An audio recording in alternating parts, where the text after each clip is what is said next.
ចិនដួងជីវិនបងចិនរៀមពងមុំនងលើដួងច័ន្ទថ្លៃតែច័ន្ទរាខ្ពស់ខ្ពស់នៅឆ្ងាយឆ្ងាយហួនិសាយររិត្រីមកតែក្ដីស្រមៃដៃឈងមិនដល់ខ្ពងមើលញយចិនរៀមខំលួចប្រាថ្នាដោយរៀមនេះហន្តាស្រវាចាប់ខ្យល់តែនរំខានចិនព្រៃស្នេហ៍ស្និនរួមរត់អំពល់កងវល់ព្រោះចន្ទ្រីនិមលមិនយល់ចិនបងស្រឡាញ់ណាស់ម្ចាស់ស្នេហ៍ស្និទ្ធសូមដួងច័ន្ទអានន្ទចិនរៀមផង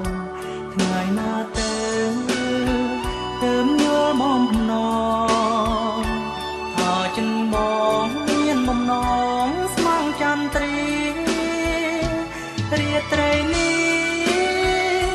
មិនដេញងងឹតពេលចន្ទ្រីអូនលែងយល់ចិនបង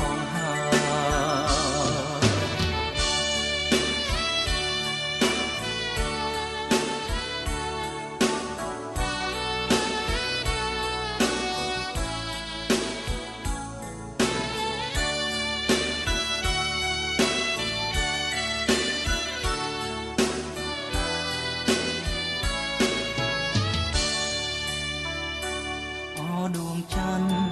ដួងចិនម្ចាស់ជីវិនស្លារៀមបងសូមរកមកដួងច័ន្ទថ្លៃ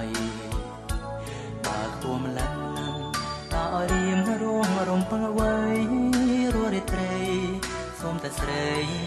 ប្រណីយល់ដល់រៀមផងចិនរៀមស្មោកហើយអាណិតលើដួងច័ន្ទដួងចិនជីវិនបងពេលណាទៅទើបនន់ក្នុងខ្នងគឺនួនល្អមានបំណងចង់បាច់បានរាត្រីនេះ